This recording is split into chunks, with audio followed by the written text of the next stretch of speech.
Hi, Sandra here from Create in Spain.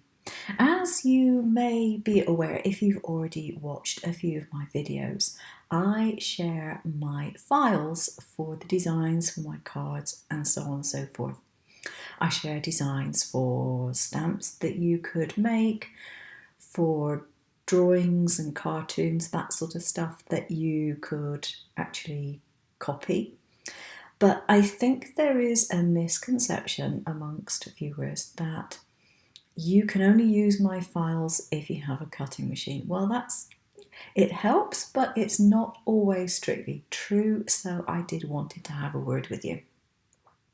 Now, the files that I export are exported as SVGs, Scalable Vector Graphics, and it's nothing to be scared of. They are really very, very common files to have.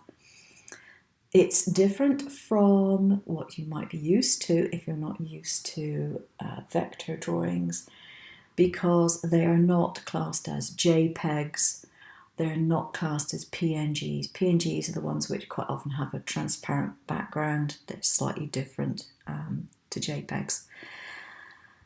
Now, the reason that I actually export as an SVG is because it is a format that everyone who has a cutter pretty much can use. It's a very common format for electronic cutting machines.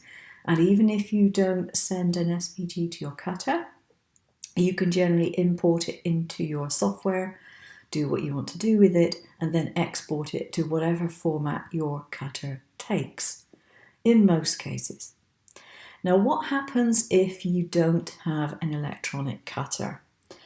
Well, this is a sample file that I've got, and this is something that if I were to export it as an SVG, it would come up all on one sheet like this.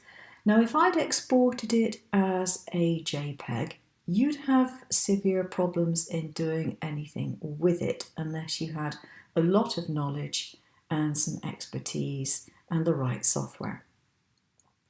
But if I export it as I do as an SVG, it's perfectly feasible for anyone who doesn't have a cutter to separate out these images and then to trace them and manually cut them if they want to, or if it's just a sort of cartoon image or whatever, you can actually just trace over it, colour it in, paint it, whatever, and then cut it out manually.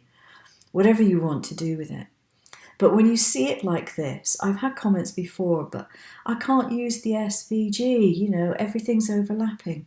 Well, the reason I export it like this is because it will only export from here as a single page, and I don't want to have to split it off into several different pages and export it. It's more work for me. So, if you want to make use of the files, all you need is a piece of software which can import SVGs.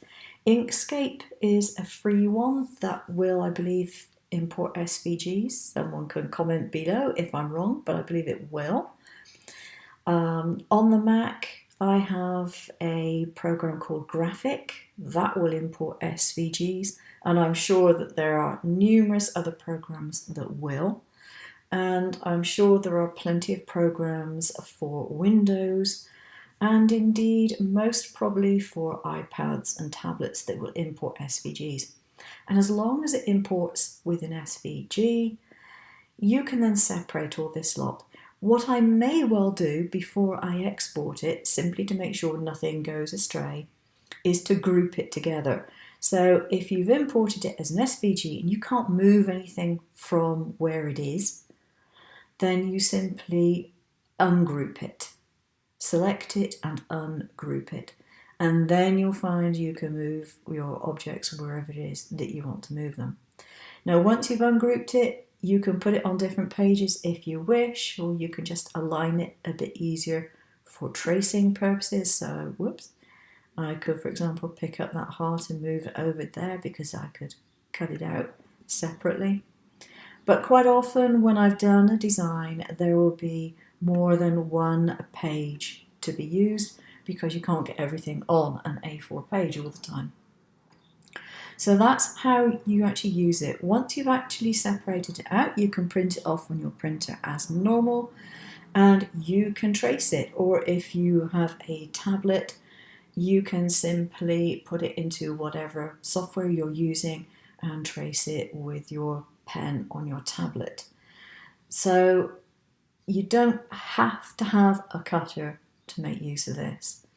You don't have to have a cutter to use all my files. Some of them, I agree, will be way too complicated for you to want to cut out by hand unless you are really good at it, which I confess I am not. That's why I have a cutting machine.